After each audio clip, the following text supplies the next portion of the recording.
बिस्मिल्लाहिर्रहमानिर्रहीम। अस्सलाम वालेकुम दोस्तों, आज हम डिस्कस करेंगे इस लेक्चर के अंदर दुनिया के तारीख में खतरनाक तरीन अर्थक्वेक्स को, the deadliest earthquakes in the history of the world.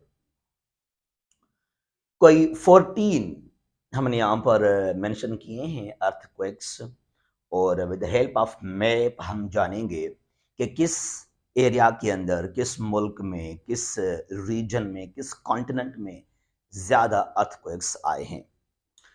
थोड़ा सा ना इस मैप को समझते हैं। यहाँ पर ये एशिया है, ये यूरल माउंटेन्स आ जाते हैं बिटवीन एशिया एंड यूरोप, और फिर यहाँ से ये जो है यूरोप है, ये नॉर्थ अमेरिका है, ये साउथ अमेरिका है, और ये यहाँ पर है अफ्रीका, और आगे ये हो जाएगा ओशनियास पर। ठीक है, तो लोकेशन भी हम यहाँ पर मालूम करते चलेंगे ताकि आपको आइडिया हो जाए कि किस इलाके में अर्थक्वेक्स आए हैं। पहले दुनिया के तारीख में आज तक जो खतरनाक तरीन डेलीस्ट अर्थक्वेक माना जाता है वो आया था 1556 में। कब की बात है ये? सेंचुरी कौन सा है, सेंचुरी भी जरा याद कीजिएगा। कुछ लोग ऐसे हैं उनको साल तो समझते हैं, वो सेंचुरी को नहीं समझ सकते हैं। ये है 16th सेंचुरी, ठीक है। और ये साल 1556, शानजे, ये कुछ ईस्टर्न चाइना का एक सूबा है आजकल, शानजे चाइना के अंदर ये अर्थक्वेक आया था, और वहां कोई करीब करीब 8,30,000 लोग मरे थे। 8,30,000 लोग मरे थे। कहीं कहीं पर जो है 1 मिलियन यानी कि 10 लाख भी लिखते हैं। बहरहाल ये 1556 में आया था अर्थक्वेक चाइना के अंदर, और अभी तक इसको माना जाता है दुनिया का खतरनाक, the deadliest earthquake ever happened in the history. अब ये चाइना है, ये इलाका आप यूं समझ सकते हैं कि यहाँ आया था ये अर्थक्वेक इस जगह पे, ठीक है। अच्छा, उसके बाद अगर देखा जाए जो सेकंड नंबर पर that happened in Hattie on 12 जनवरी, 12 जनवरी 2010 को हेटी में आया था ये अर्थक्वेक, और वहां पर जो है 3,16,000 लोग मरे थे। 3,16,000 लोग मरे थे, और लाखों इंजर्ड हुए थे वहां पर। ये 2010 की बात है, 12 जनवरी, हेटी। हेटी यहां पर है बिल्कुल, यह है कैरेबियन का इलाका। ये क्या है? कैरेबियन का इलाका, और कैरेबियन सी है actually, it is part of north America. तो ये इलाका है हेटी का, यहाँ पर ये आया था अर्थक्वेक। तो ये दोनों को मानते हैं दुनिया के जो है डीलीस्ट अर्थक्वेक्स। और थर्ड नंबर पर मैंने लिखा है 26 दिसंबर 2004 को। दिसंबर का महीना है 2004। आपने सुना होगा नाम सुनामी। इमरान खान साहब भी अपने जलसों में कहते हैं कि पीटीआई का सुनामी। ये 2004 में इंडियन ओशन में अर्थक्वेक भी था, और फिर वहां सुनामी भी आ गया समंदर के अंदर, इन द इंडियन ओशन। अच्छा, यहां पर बहुत सारी कंट्रीज को डैमेज किया इस अर्थक्वेक ने, इस सुनामी ने। अब हम समझते हैं कि इसका एपिसेंटर क्या था। एक होता है एपिसेंटर, एपिसेंटर मीन्स के मरकज, सेंटर, जहां पर काफी ज्यादा हो असर।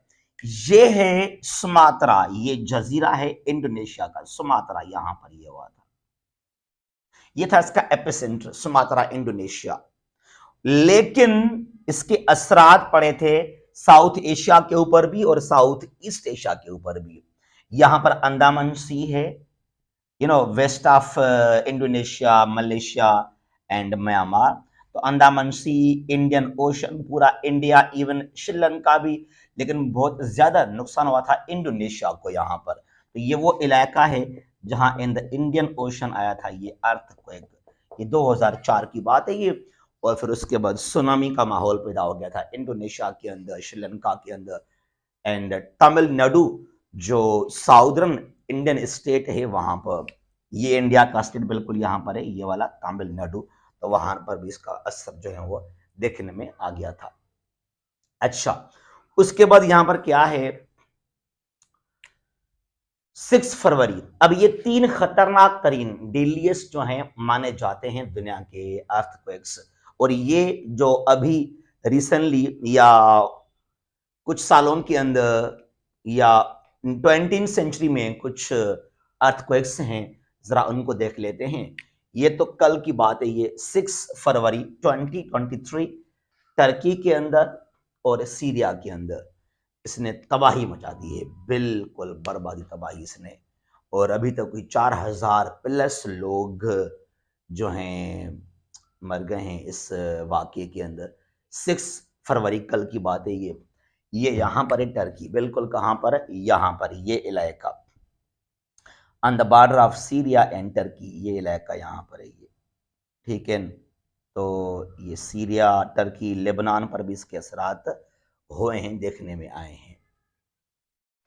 और इससे पहले तुर्की के अंदर, इससे पहले तुर्की में ही 17 अगस्त 1999 को भी आया था अर्थक्वेक, ठीक है। कब? 17 अगस्त 1999 को भी टर्की में आया था अर्थक्वेक, यानी कि वही टर्की, लेकिन ये कुछ था आगे, कुछ नॉर्दर्न जो टर्की है वहां की बात है ये, इस जगह पे यहां पर। अच्छा, उसके बाद अगर देखा जाए तो पाकिस्तान के अंदर 8 अक्टूबर 2005, कहां पर? पाकिस्तान में 8 अक्टूबर 2005 को AJK, आजाद जम्मू कश्मीर जो इलाका है पाकिस्तान का, और सम पार्ट्स ऑफ KP के, यानी कि जो नॉर्दर्न एरियाज पाकिस्तान के हैं, KP के और AJK वहां, और बहुत सारा नुकसान हुआ था पाकिस्तान के अंदर। अब ये हमारे पास यहाँ पाकिस्तान है हमारा, ये आप यूं इसको, हाँ यहाँ पर ये इलाका, यहाँ पर था ये अर्थक्वेक पाकिस्तान के अंदर। उसके बाद एक और अर्थक्वेक पाकिस्तान के अंदर 24 सितंबर 2013 को, ऑन 24 सितंबर 2013 इन बलोचिस्तान पाकिस्तान, पाकिस्तान के अंदर ही, लेकिन जो ये हमारा सूबा बलोचिस्तान है यहां पर यह था अर्थक्वेक, ठीक है। ये 2013 की बात है, 24 सितंबर।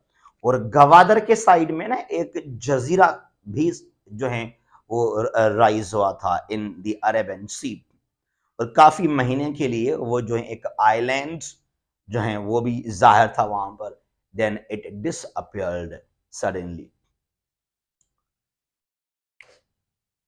31 मई 1935 एक और अर्थक्वेक, ब्रिटिश इंडिया था उस वक्त, पाकिस्तान तो नहीं था। 1935 की बात है, कोयटा के अंदर, यानी कि आजकल का पाकिस्तान।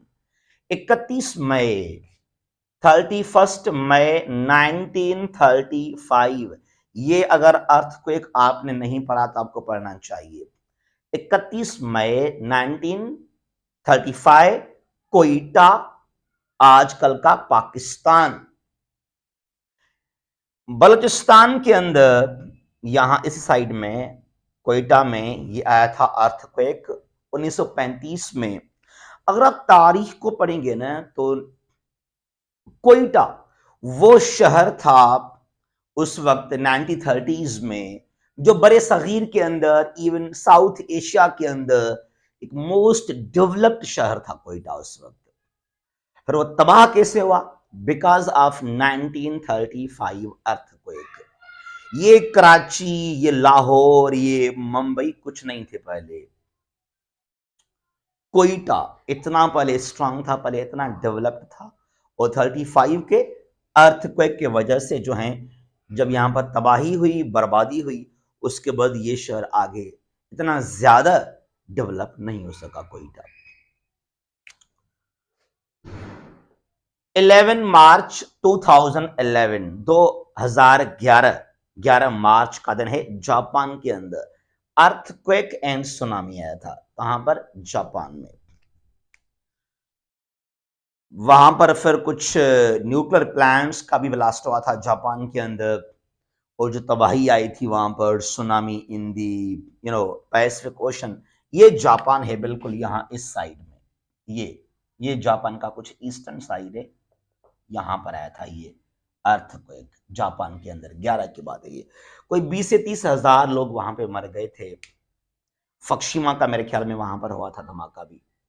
अच्छा, 14 अगस्त 2021 हेटी के अंदर एक और, पहले भी हमने हेटी का जिक्र किया 2010 में, अब कह रहा है कि 14 अगस्त 2021 को एक और आया अर्थक्वेक हेटी के अंदर।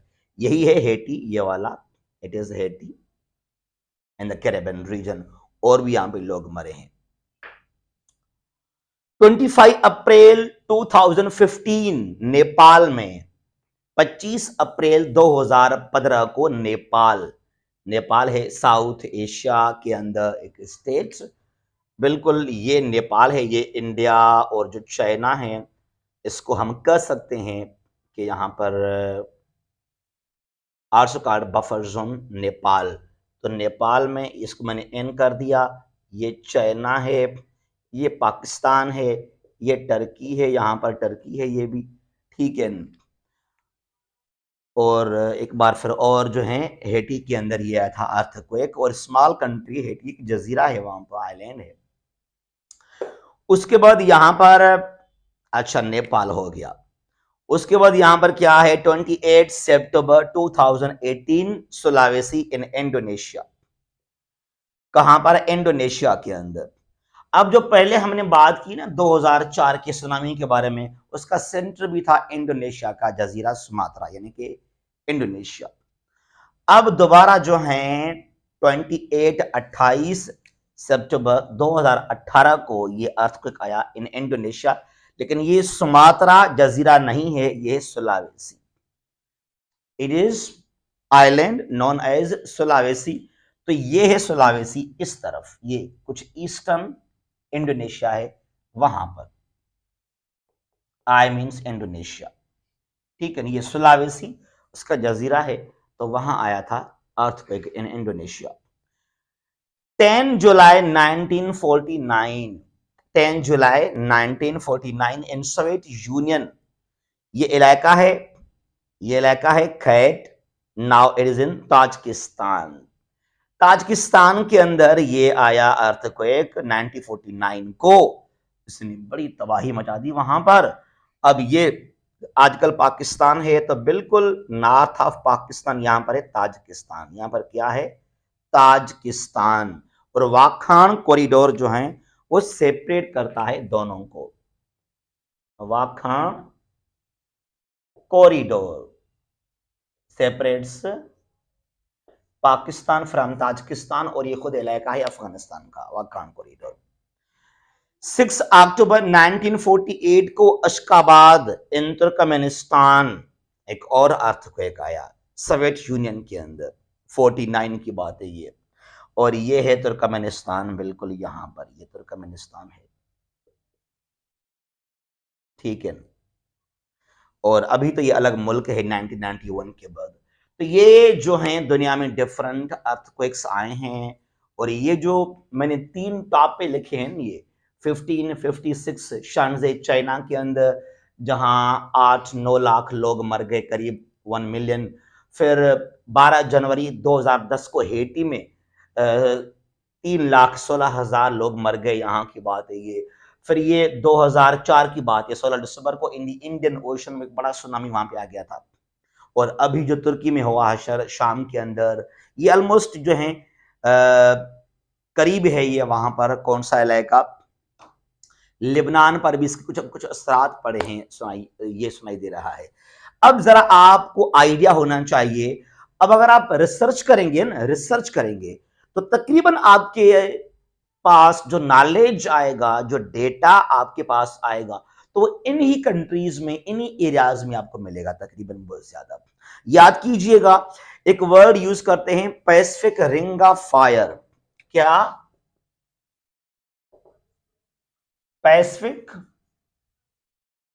Ring of fire. जो पैसिफिक ओशन है, आप देखिए जरा, ये नॉर्थ साउथ अमेरिका, ये इनके वेस्ट में पैसिफिक ओशन है, ये एशिया ओशन या ईस्ट में क्या है, पैसिफिक ओशन आ जाएगा, ठीक है ना। अब ये पूरा इलाका आप ये देखें, ये अमेरिका का नॉर्दर्न, ये कनाडा है, ये अलास्का का ये इलाका, ये west part of the US and Canada, फिर ये मैक्सिको, सेंट्रल अमेरिका, फिर ये जो है पीरू आ जाएगा, ये इक्वाडोर, कोलंबिया, ये चिली, ये पूरा इलाका इस तरह, और यहाँ से साइबेरिया, रशिया का ये इलाका, फिर ये जापान, फिर ये चाइना, ठीक है, मलेशिया, इंडोनेशिया जो है, वियतनाम, फिलिपाइनीज, ऑस्ट्रेलिया, ये न्यूजीलैंड, ये पूरा ये इलाका इस तरह का। तो इसको हम कहते हैं Pacific ring of fire, Pacific ring of fire. आपको तकरीबन ज्यादा मिलेंगे अर्थक्वेक इस रिंग के अंदर, इस इलाके के अंदर। ये ईस्टर्न पार्ट है एशिया का, ओशनिया का, और ये वेस्टर्न पार्ट है नॉर्थ अमेरिका का एंड साउथ अमेरिका का, जहां आपको काफी ज्यादा मिलेंगे अर्थक्वेक्स, ठीक है। उसके अलावा ये मिडल ईस्ट के अंदर, मिडल ईस्ट का कुछ, ये मिडल ईस्ट जो टर्की है, इराक है, वो इलाका, और ये साउथ और साउथ ईस्ट एशिया के अंदर, ये तीन रीजन यहां पर एशिया के हैं, ये इलाके एशिया के तीन, ये साउथ एशिया कहलाता है, एशिया का इलाका साउथ एशिया, जहां पर पाकिस्तान है, इंडिया है, नेपाल, भूटान और बांग्लादेश, श्रीलंका, मालदीव, अफगानिस्तान, और साउथ ईस्ट एशिया का इलाका है जो ये वाला इलाका, जहां पर 11 कंट्रीज हैं, Myanmar, Thailand, Laos, Vietnam, Cambodia, Malaysia, Indonesia, Singapore, Brunei, Philippines और ईस्ट तैमूर वहां पर भी। और ये है ईस्ट एशिया, यहां पर ये इलाका जहां पर जापान है, चाइना है, साउथ नॉर्थ कोरिया है वहां पर, ठीक है, मंगोलिया है। तो यहां पर काफी ज्यादा आपको मिलेंगे अर्थक्वेक इस इलाके के अंदर। और ये इलाका मैंने कहा आपको, ये जो है western part of south north America, ठीक है ना, और सम ईस्टर्न यूरोप के अंदर, ईस्टर्नली ग्रीस हो गया, यूक्रेन, अदरवाइज आपको वेस्टर्न यूरोप में, नॉर्थ यूरोप में, सेंट्रल यूरोप में कोई भी अर्थक्वेक नजर नहीं आएंगे। और जो अफ्रीका है, यहां भी इतने ज्यादा आपको अर्थक्वेक नजर नहीं आएंगे। और जो ये दोनों अमेरिकाज हैं, साउथ नॉर्थ, इनका जो ईस्टर्न पार्ट है, वहां भी आपको काफी ज्यादा, सवाए कैरेबियन, जो कैरेबियन रीजन है, हाँ, कैरेबियन के अंदर काफी ज्यादा अर्थक्वेक्स आ जाते हैं, आए भी हैं पहले। कैरेबियन काफी ये हॉट जोन है, और यहां पर कोई भी आपको अर्थक्वेक मेरे ख्याल में नजर नहीं आएगा, ठीक है। तो यूरोप में कभी आप नहीं सुनेंगे कि वहां कोई अर्थक्वेक आ गया, वहां पर तबाही आई है, कोई इतने बड़े लेवल के ऊपर, स्मॉल स्मॉल ट्रेमर्स आ जाते हैं, वो अलग बात है। बहरहाल ये कुछ दुनिया के अंदर जो है अर्थक्वेक्स, और अभी जो कुछ हुआ तुर्की के अंदर, शाम के अंदर, बहुत ही जो है एक बड़ा सानिया है। कल शुरू में हमने देखा कि 500 200 लोग सुनाई दे रहा था कि भाई वहां पर मर गए हैं, फिर उनका नंबर बढ़ता गया 500, 1000, 2000, 3000, 4000 से प्लस अभी तो वहां पर हो गया है। बहरहाल अल्लाह रहम करे। और कुछ तो जो जियोलॉजिस्ट हैं उनको ज्यादा इस बात का आइडिया है कि और भी ये साउथ एशिया के अंदर, साउथ ईस्ट एशिया के अंदर, और ईस्ट एशिया के अंदर यानी कि फार ईस्ट में, मिडल ईस्ट के अंदर भी जो भी कुछ हुआ, इसके असरात फिर यहाँ भी हो सकते हैं। पाकिस्तान, इंडिया, चाइना और जो साउथ ईस्ट एशियन कंट्रीज हैं वहां पर भी। अल्लाह रहम करेगा, हमारी दुआ है। पाकिस्तान जिंदाबाद।